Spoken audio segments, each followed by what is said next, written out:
आध्यात्मिक ग्रंथों में आभा या तेज का जो उल्लेख मिलता है आत्मा, शरीर और मन की शक्तियों के प्रतीक के रूप में मिलता है। भले ही आधुनिक विज्ञान इसे ओरा बोलता है, आभा मंडल बोलता है, लेकिन भारतीय शास्त्रों में उसे ऊर्जा और चेतना का स्रोत माना है। दूर बाहर है, कोई बोलता है 3 फुट है, कोई कहता है 10 इंच बाहर है। तो जैसी आत्मा में शक्ति है उतना ही उसका बड़ा ओरा होता है, उतना ही तेज बाहर आता है। यह आभा आत्मा की दिव्यता और शुद्धता का संकेत है। कठोपनिषद आभा को आत्मा और ब्रह्म के बीच की ऊर्जा के रूप में वर्णित करता है। आत्मा ब्रह्म का प्रकाश है, आत्मा ब्रह्म ज्योतिर्मय, यह कठोपनिषद कहता है। तो शिव पुराण कहता है कि आभा को शिव की शक्ति का प्रतिबिंब कहा गया है। शिव की आभा संपूर्ण सृष्टि को प्रकाशित करती है।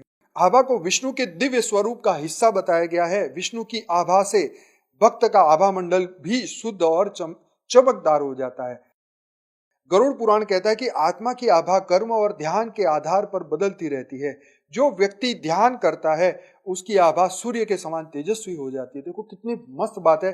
तो ज्ञान, योग, सेवा और धारणा, इसके आधार पर हम जैसे जैसे इसकी प्रैक्टिस करेंगे हमारा ऑरा पावरफुल होगा।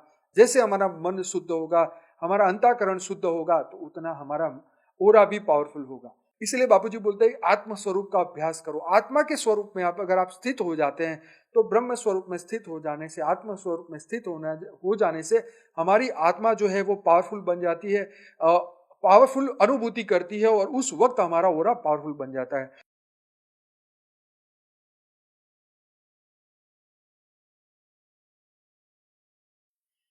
परम शांति, सभी का स्वागत है, परम परम स्वागत है बापूजी के इस YouTube चैनल पर। तो आज हम बात करने वाले ओरा के बारे में। तो ओरा, जिसे आप जानते हैं कि आभा मंडल कहा जाता है, तेज कहा गया है, आभा मंडल कहा गया है। तो आज हम उसके बारे में जानने वाले हैं। वेद, उपनिषद, पुराण ओरा के बारे में, आभा के बारे में क्या बात करते हैं, आज हम ये चर्चा करेंगे। और बने रहिए मेरे साथ, पूरा वीडियो देखिए, आपको बहुत कुछ सीखने को मिलेगा। तो भारतीय आध्यात्मिक ग्रंथों में आभा या तेज का जो उल्लेख मिलता है आत्मा, शरीर और मन की शक्तियों के प्रतीक के रूप में मिलता है। भले ही आधुनिक विज्ञान इसे ओरा बोलता है, आभा मंडल बोलता है, लेकिन भारतीय शास्त्रों में उसे ऊर्जा और चेतना का स्रोत माना है। तो वेदों में आभा का क्या उल्लेख है? तो ऋग्वेद कहता है कि आभा को आत्मा और परमात्मा के तेजस्वी स्वरूप का प्रतीक माना गया है। जैसे सूर्य जैसा पूरे संसार को प्रकाशित करता है, जैसे सूर्य पूरे संसार को प्रकाशित करता है, वैसे ही आत्मा का तेज शरीर को प्रकाशित करता है। तो जैसे मानते हैं ना, हमारे शरीर से कोई कहता है 1 फुट दूर बाहर है, कोई बोलता है 3 फुट है, कोई कहता है 10 इंच बाहर है। तो जैसी आत्मा में शक्ति है उतना ही उसका बड़ा ओरा होता है, उतना ही तेज बाहर आता है। व्यक्ति की आभा उसके कर्म और आत्मिक शक्ति का परिणाम है। तो ये भी यहाँ पे नोट करने वाली बात है। अथर्ववेद बोलता है कि शरीर की ऊर्जा, प्राण शक्ति और आत्मा के तेज का वर्णन मिलता है, जिसे बोलते हैं कि अपने तेजस्वी आत्मा का ध्यान करो। तेजोमय आत्मानम ध्यानेय। तो ये अपने तेजस्वी आत्मा का ध्यान करो। आभा को आत्मा का बाहरी प्रकाश बताया गया है, जो शरीर के आसपास ऊर्जा के रूप में प्रकट होता है। यजुर्वेद बोलता है कि आभा को वर्चस मतलब प्रकाशमय ऊर्जा के रूप में वर्णित किया गया है। आत्मा ही परम तेज है। तो आत्मा ही परम तेज है, यजुर्वेद कहता है। छांदोग्य उपनिषद कहता है कि आभा को आत्मिक ज्योति कहा गया है। उसका एक श्लोक भी है जिसका मतलब है कि उसकी आभा से सब कुछ प्रकाशित होता है। यह बताता है कि व्यक्ति का आभा मंडल उसके मन, आत्मा और विचारों की शुद्धता से प्रकाशित होता है। बृहदारण्यक उपनिषद बोलता है कि आत्मा के तेज को ज्योतिष्याम ज्योति मतलब प्रकाशों का प्रकाश कहा गया है। फिर से वो शब्द यूज करूंगा, ज्योतिषाम ज्योति मतलब प्रकाशों का प्रकाश। बहुत सुंदर। जहां न सूर्य है, न चंद्र है, न तारे, वहां केवल आत्मा का तेज है। एक श्लोक में बताया गया है बृहदारण्यक उपनिषद में। यह आभा आत्मा की दिव्यता और शुद्धता का संकेत है। कठोपनिषद आभा को आत्मा और ब्रह्म के बीच की ऊर्जा के रूप में वर्णित करता है। आत्मा ब्रह्म का प्रकाश है, आत्मा ब्रह्म ज्योतिर्मय, यह कठोपनिषद कहता है। मांडुक्य उपनिषद कहता है कि तुरीय अवस्था में व्यक्ति की आभा दिव्यता को प्रकट करती है। मुख्य संदेश यह है कि ध्यान और योग के माध्यम से आभा मतलब ओरा शुद्ध और तेजस्वी बनता है। पुराणों में आभा का क्या वर्णन है? तो शिव पुराण कहता है कि आभा को शिव की शक्ति का प्रतिबिंब कहा गया है।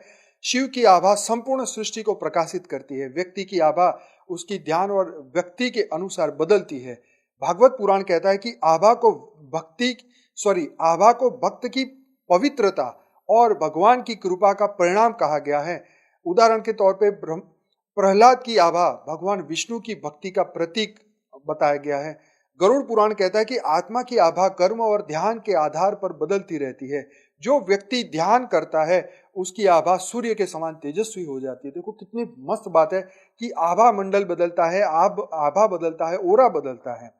विष्णु पुराण कहता है कि आभा को विष्णु के दिव्य स्वरूप का हिस्सा बताया गया है। विष्णु की आभा से भक्त का आभा मंडल भी शुद्ध और चमकदार हो जाता है। तो जैसा क्रिएटर है वैसी उसकी रचना है, तो जितना पावर उसके अंदर रचयिता में है उतनी ही पावर रचना में भी है, हमेशा याद रखिए। तो आभा और ओरा की प्रकृति और प्रभाव।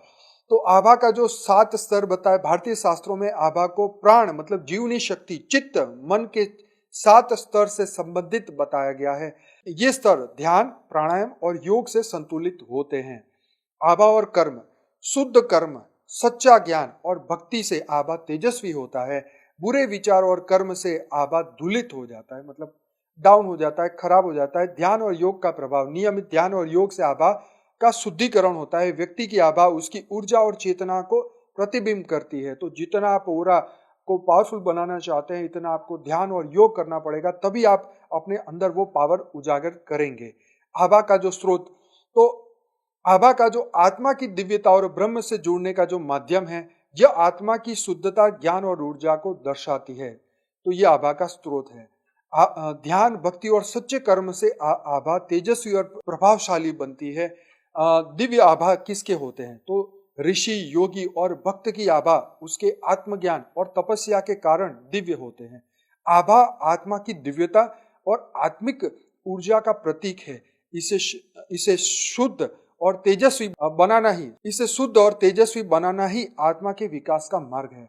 तो जो हम ओरा बोलते हैं कि ओरा को लॉक कैसे करें, पावरफुल कैसे बनाएं, तो ये हमारे मन, बुद्धि और संस्कारों के ऊपर है, प्रारब्ध के ऊपर है। जब प्रारब्ध हमारे सामने आता है, कर्म बंधन सामने आता है, तो अगर हम ज्ञानी नहीं है, हम योगी नहीं है, हम पावरफुल नहीं है, तो हम उसके आधार पे हमारी मन की स्थिति बदलती जाएगी और इसी के आधार पर जो है हमारा ओरा डाउन हो जाएगा, क्योंकि हमने उसको पावरफुल बनाना सीखा नहीं, हमने अपने आप को रिचार्ज करना सीखा नहीं। तो ज्ञान, योग, सेवा और धारणा, इसके आधार पर हम जैसे जैसे इसकी प्रैक्टिस करेंगे हमारा ओरा पावरफुल होगा। जैसे हमारा मन शुद्ध होगा, हमारा अंतःकरण शुद्ध होगा, तो उतना हमारा ओरा भी पावरफुल होगा। तो ये हमारे मन की स्थिति के ऊपर, दिन भर जितना भी हमारी पावरफुल स्टेज अगर जितनी रहती है, तो उस वक्त हमारा ओरा पावरफुल रहता है। अगर हम निम्न कोटि के विचारों में फंस जाते हैं, बुरे वैर द्वेष वासनाओं के विचार में फंस जाते हैं, तो हमारा ओरा भी डाउन हो जाता है, श्रिंक हो जाता है। तो ये सब कुछ हमारे विचारों के ऊपर है, हमारे मन की स्थिति के ऊपर है, हमारे ज्ञान की स्थिति के ऊपर है।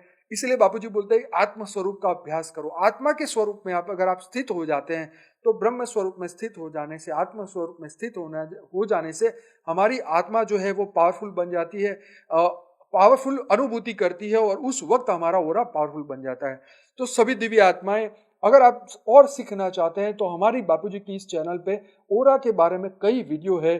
तो हमारे कोर्स के इस लिस्ट के अंदर ओरा के बारे में हमने बापूजी ने जो कहा है वो 5-6 वीडियो के अंदर हमने बताया। तो जरूर से इस चैनल को सब्सक्राइब करें और ओरा के अंदर, ओरा के डिटेल में जानिए कि ओरा क्या है, कैसे उसको पावरफुल बनाया जाए, कैसे उसको लॉक किया जाए, कैसे आत्मा की शक्ति बढ़ाया जाए। तो हमारे साथ बने रहिए। डेली रात को 10 से 11 लाइव मेडिटेशन में 1200 से ज्यादा वीडियो बन चुके हैं। आज ही हमारे साथ जुड़िए, इस चैनल को सब्सक्राइब करिए। आप सभी का दिव्य आत्माओं का बहुत बहुत धन्यवाद, कोटि कोटि धन्यवाद। बेहद की परम महाशांति। सोचो, बोलो, परम शांति। Join us daily for our morning live meditation, Monday to Saturday, 5:30 to 6:30 a.m. Join us daily for live meditation, 10 p.m. to 11 p.m. on YouTube Live. Subscribe now. Website www.paramshanti.org. Email us anant@paramshanti.org. Like, share, subscribe. Join today. बेहद की परम शांति।